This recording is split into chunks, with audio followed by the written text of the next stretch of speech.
Olá pessoal, sejam todos muito bem-vindos a mais um vídeo. No vídeo de hoje nós falaremos sobre psicologia do desenvolvimento humano.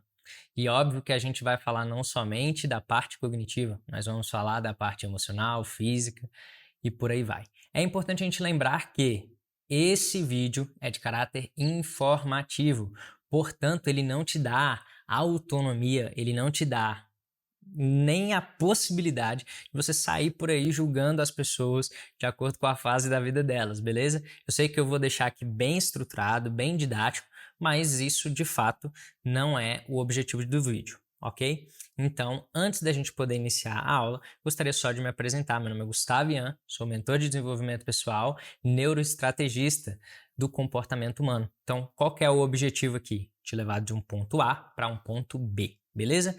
Vamos então para a tela aqui, vamos iniciar aí o vídeo. Pessoal, quando a gente fala do desenvolvimento da psicologia, a psicologia do desenvolvimento humano, nós estamos falando de todas as fases da vida, então nós vamos permear desde a infância até a melhor idade. E antes da gente poder iniciar, qual que é o nosso objetivo aqui? O nosso objetivo é entender, fazer um estudo das mudanças físicas, cognitivas, emocionais e sociais que nós temos ao longo da vida, beleza? E aí, para a gente poder iniciar isso, a gente começa naquela fase que a gente não tem boleto, que a gente não tem conta para pagar, que a gente só é feliz, né? Que é a fase do 0 aos 12 anos. Então, nós temos algumas subfases aqui, e elas são divididas em duas. Primeiro, o desenvolvimento sensório-motor. E o que é basicamente esse desenvolvimento sensório-motor? Aqui a gente está falando lá de Piaget, tá? Então, quando a gente fala do desenvolvimento sensório-motor, a gente está falando das sensações, dos sentidos. Então, quando as crianças elas começam a fazer basicamente aquelas associações de, poxa, se eu chorar, minha mãe vai vir e vai me alimentar. Se eu colocar o dedo na tomada, a reação abrupta dos meus pais já... E aí ele começa a fazer essas associações do que basicamente os seus sentidos vai sendo traduzido ali na cabeça dele de acordo com as interpretações que ele mesmo vai dando, beleza? Então, nós temos também a teoria do apego seguro e apego inseguro. O que essa teoria significa na prática? A gente, quando fala de apego seguro, inseguro, e aí a gente tem que lembrar, o apego seguro é a teoria ali que basicamente vai trazer a ideia de que essa primeira fase da vida, as pessoas que são as autoridades da nossa vida, elas vão basicamente moldar a forma como nós vamos interpretar as relações futuras. Isso é muito importante a gente entender assim de maneira geral, beleza? Então, é uma teoria ali de John Bowlby, né? Eu nem sei se é assim que pronuncia exatamente, mas onde ele basicamente vai descrever que esses laços iniciais que nós temos com os nossos cuidadores, com as nossas figuras de autoridade, elas basicamente vão moldar todas as nossas relações. E olha que interessante, a gente quando fala de apego seguro, nós estamos basicamente falando de pessoas que quando elas têm um apego seguro, elas têm resultados em suas relações interpessoais muito mais positivas. E aí nós temos a teoria do apego inseguro, tá? Que aí a gente poderia destrinchar em três grandes faces, que basicamente seriam as fases de inseguro evitativo, inseguro resistente ambivalente e também o inseguro desorganizado. A gente não vai falar delas aqui de maneira geral, ok? Até porque o meu foco aqui é trabalhar com vocês o desenvolvimento num âmbito geral e não especificamente cada teoria. Então, a fase da pré-escola, nós iniciamos ali na pré-escola dos 3 aos 6 anos, e aí o que isso traz para a gente? É nessa fase que nós começamos a desenvolver a linguagem e a comunicação, ok? Então aqui nós começamos a desenvolver linguagem e comunicação, nós começamos a trabalhar também aquelas brincadeiras simbólicas, então nós começamos a entender as simbologias das coisas, quem é o papai, quem é a mamãe, a gente já começa a interpretar isso, beleza? Desenvolvimento, então, da teoria da mente. Aqui, basicamente, nós estamos falando de uma teoria que as pessoas elas têm pensamentos, que elas têm crenças. Então, aqui a gente começa, basicamente, a trabalhar isso. Crenças, comportamentos, pensamentos.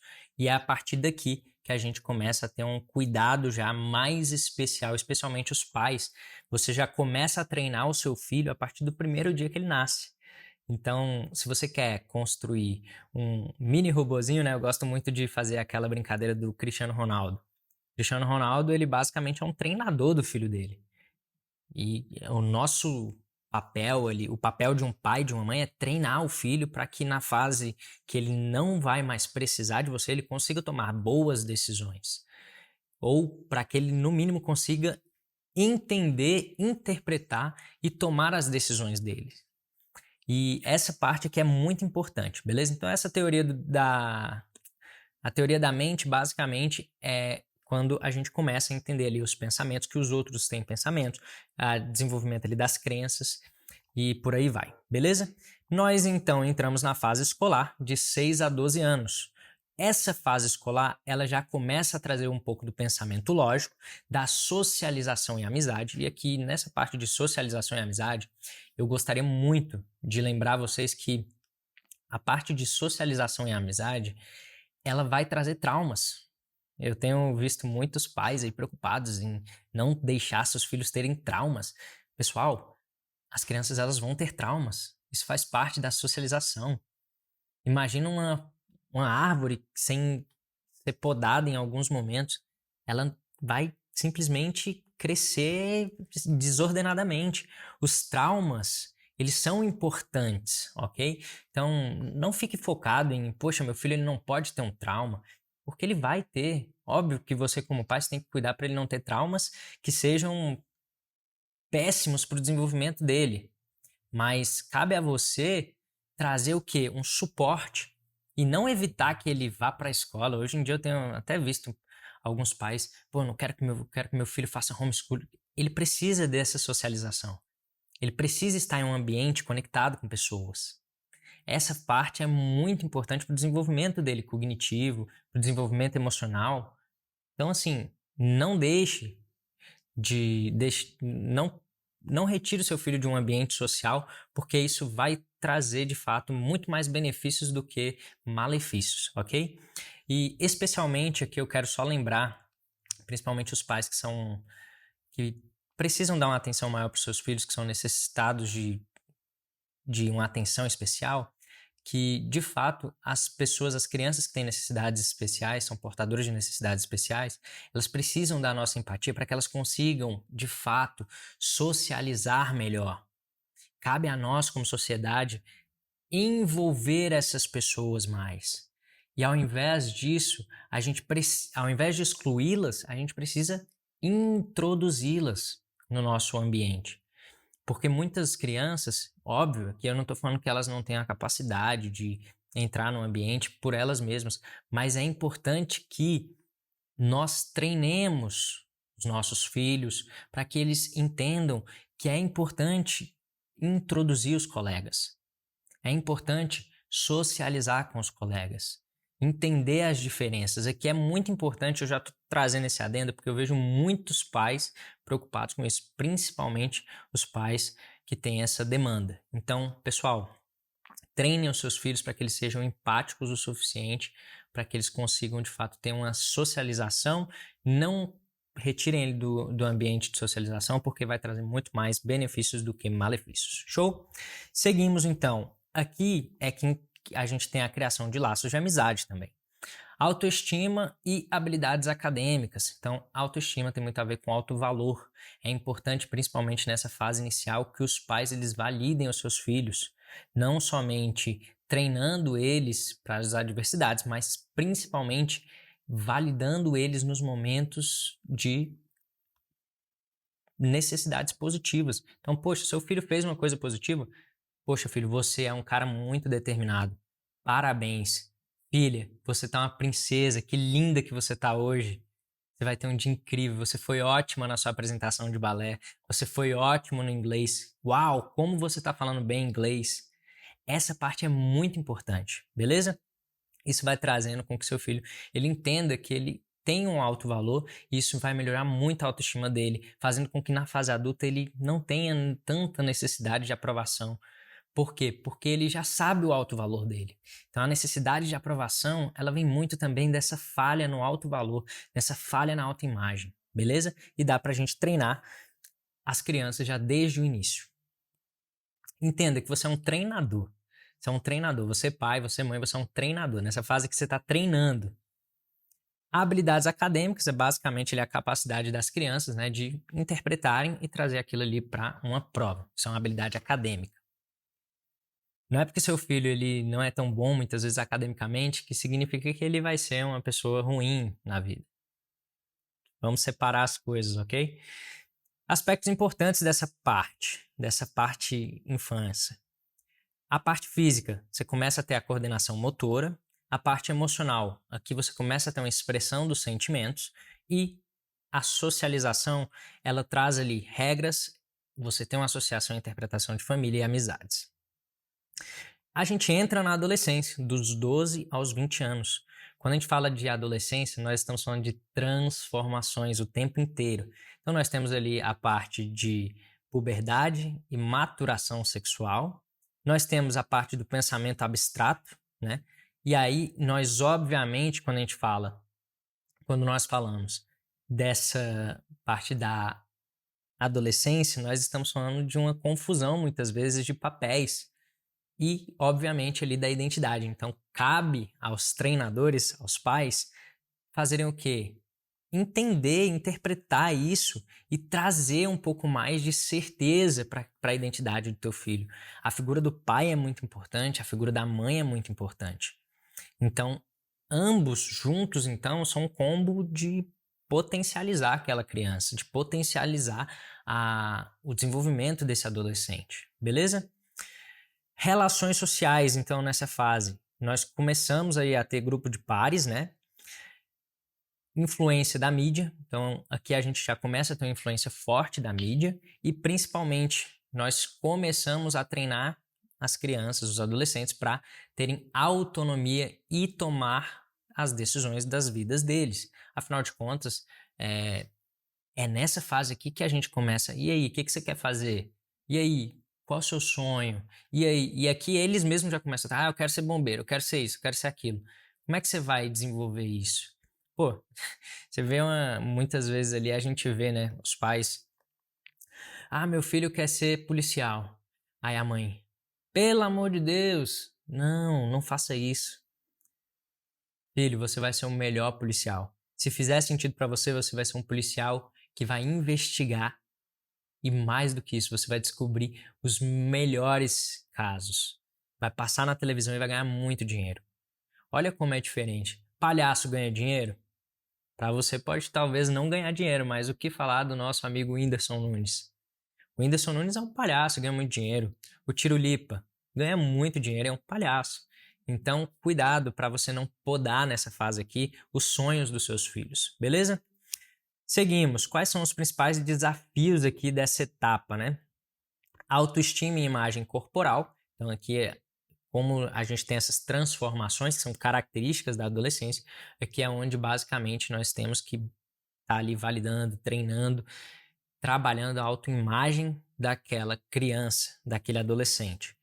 E pressão acadêmica e social. Aqui já começa a ter essa pressão acadêmica, né, de basicamente você vai ser inteligente ou você vai precisar ir para outra área, entendeu? Então você precisa ter esse desenvolvimento acadêmico e social muito entrelaçado aqui com a educação dentro de casa. Aí a gente entra na fase adulta, né? A fase que a gente passa a maior parte do tempo, de 20 aos 60 anos, são 40 anos nessa fase. A parte de adulto, nós temos o adulto jovem, que basicamente nós estamos falando aqui de um desenvolvimento da intimidade e do isolamento. Então nós temos intimidade e isolamento e nós vamos alternando isso de acordo com as nossas experiências de vida. Nós temos então também a pressão ali na carreira e principalmente o desenvolvimento desses relacionamentos amorosos, profissionais e sociais de maneira geral. Quando a gente entra na parte do adulto médio, o que a psicologia nos traz? Que nós temos uma generatividade e uma estagnação, ou seja, que isso significa na prática? Na prática, pessoal, nós estamos falando basicamente aí generatividade. Nós estamos falando ali daquele senso de propósito, né? Em que a gente já começa a ter. Antigamente tinha muito isso, né? A crise dos 30. Era chamada crise dos 30. É onde a pessoa ela começa a fazer um paralelo da vida dela, falando assim: caraca, e qual que é o meu propósito? O que eu vou deixar? Qual é o meu legado? E aí nós temos a estagnação também. Então nós temos essa confusão ali. Basicamente é isso, a crise dos 30. Vamos colocar de forma mais didática. Então você tem ali ou um senso de propósito, ou você tem ali um senso de, caraca, eu estou muito estagnado, eu preciso fazer alguma coisa da minha vida. Entendeu? Então aqui entenda basicamente aí esse conceito como a crise dos 30. Estou falando isso de uma maneira bem simplória, obviamente. Porque a gente poderia falar, por exemplo, do engajamento, da criação de filhos, de muitas vezes, se for o seu desejo, você virar um mentor, você se voluntariar para alguma atividade específica aí no teu bairro, na tua comunidade, você abraçar uma causa, entendeu? Então, é basicamente você deixar algo para o mundo. Quando a gente fala da estagnação, nós estamos falando ali daquela falta de propósito, daquele senso de que você ainda está preso a algo, que tem ainda algo te deixando improdutivo, de maneira geral. E aí a gente tem nessa fase aqui ou um sentimento de sucesso ou um sentimento de fracasso muito grande. Então é basicamente onde a gente começa a fazer um alinhamento ali de expectativa porque que a gente espera do resto das nossas vidas, beleza? Então nós temos aí também o equilíbrio entre trabalho e família. Aspectos importantes dessa fase aqui, nós temos o cognitivo, na parte cognitiva, uma inteligência já cristalizada, nós temos a parte emocional, então a gente chega ali basicamente na maturidade e principalmente na regulação emocional. Então aqui eu já tive diversas experiências emocionais que me deixaram entender, trazer uma autoconsciência para mim de que, poxa, quando eu fiz isso, deu certo, quando eu fiz isso, deu errado. E aí, óbvio, que essa autopercepção ela vai muito de pessoa para pessoa. Nós temos então a parte social, né? Então, essa parte social ela envolve uma parentalidade, lembrando que também envolve ali já o contexto de liderança e principalmente quando a gente fala de liderança, aqui envolve muito a criança, envolve muito a fase anterior, as fases anteriores de suas vidas. Por quê? Porque como você lida com a liderança tem muito a ver com a tua infância, com a forma como você fez basicamente a interpretação ali da figura paterna, da figura materna, das figuras de autoridade. E aí você tem também a parte da contribuição social, que a gente volta ali naquela parte da generatividade. E versus estagnação, né? Ou aquela famosa crise dos 30. Fatores que influenciam o desenvolvimento, então, genética, ambiente familiar, escola e cultura, relações sociais, experiências de vida. E aí, nessa fase aqui, perceba que basicamente um resumo de estudo aqui, ó, genética, ambiente familiar, escola e cultura, relações sociais, nós estamos falando basicamente de, resumindo tudo aquilo ali é experiência de vida. Tudo que você viveu ao longo da sua vida. Beleza? Aí a gente chega na melhor fase da vida, né? A fase que a gente basicamente enfrenta alguns desafios. Quais são eles? Declínio físico e cognitivo. Nós começamos a ter aquela reflexão sobre a vida, né? De integridade, desculpa, versus a desesperança. Então, para alguns, a gente começa a ter ali, principalmente, uma fase em que você fala assim, pô, já fiz tudo na vida, estou realizado. E tem pessoas que começam a basicamente definhar pensando na... E aí eu não vou falar a palavra para não derrubar o vídeo. Mas você entende que basicamente nessa fase aqui, a gente começa a refletir mais sobre a vida. A gente começa a interpretar melhor algumas situações da vida, pensar melhor e até mesmo tentar direcionar os mais jovens, né? Então você vê isso muito forte. Necessidade de suporte social. Então aqui a gente começa também a ter aquela necessidade, principalmente hoje em dia já nem tanto, né, que a gente tem feito uma transição interessante aí para a parte fitness da vida. Mas antigamente você tinha muito mais pessoas de idade, na melhor idade, que precisavam mais desse suporte social. Suporte social, óbvio, hoje em dia a tendência, né, é que com as pessoas mais saudáveis, se alimentando melhor, trabalhando melhor a parte física, elas tenham menos dependência desse suporte. Aspectos positivos, aqui você atinge basicamente a sabedoria, né? Porque você teve tantas experiências de vida que você atinge essa sabedoria, entre aspas. Você começa a ter uma resiliência emocional maior e você entende aqui novas possibilidades de aprendizagens. Então, ó, perceba bem, novas possibilidades de aprendizagens. Não é porque você não aprendeu inglês com 20 anos que você não consegue aprender inglês com 60. Você consegue aprender inglês com 60. Aí a gente tem que entrar naquele conceito de neuroplasticidade, que é a capacidade do seu cérebro ir se moldando de acordo com aquilo que você vai exercitando ele, beleza? Então a neuroplasticidade, ela traz basicamente essa resposta para nós. E aí, pessoal, aqui quando a gente fala de referências, nós temos uma infinitude de referências que vocês podem aí depois pesquisar, beleza? Então eu deixei aqui algumas delas, vocês podem pesquisar depois, pausar o vídeo, dar um zoom. E é importante eu lembrar que eu gosto sempre de fazer um resumo, né? E esse resuminho aqui é o quê? Eu preciso que vocês entendam que basicamente nós somos seres humanos treináveis. E esse treinamento que nós temos ao longo da vida é que vai determinar ali o nosso sucesso, o nosso fracasso, e esses conceitos são muito amplos. Então é importante você definir o que é sucesso para você, o que é fracasso, para que você de fato tenha aí um norte de, poxa, eu tô indo bem, tô indo mal, isso para mim, eu estou feliz, não estou feliz, isso vai muito ali do autoconhecimento. E para a gente poder finalizar, eu gostaria de lembrar você de se inscrever no canal, comentar se esse vídeo te ajudou a entender melhor as fases do desenvolvimento humano ali, segundo a psicologia. Por favor, me deixa saber aqui nos comentários. Vai ser um prazer responder vocês aqui nos comentários. Tenho certeza que esse vídeo, ele obviamente eu dei o meu máximo para que seja o mais didático possível, mas eu gostaria realmente de lembrar você novamente que é um vídeo informativo. Portanto, por favor, não utilize os conhecimentos aqui adquiridos para você sair por aí fazendo interpretações da vida dos outros. Forte abraço, fiquem com Deus e até o nosso próximo vídeo. Tchau, tchau. Ei, Gustavo, tu chegou com visão, mostrou que juntos mudamos a direção.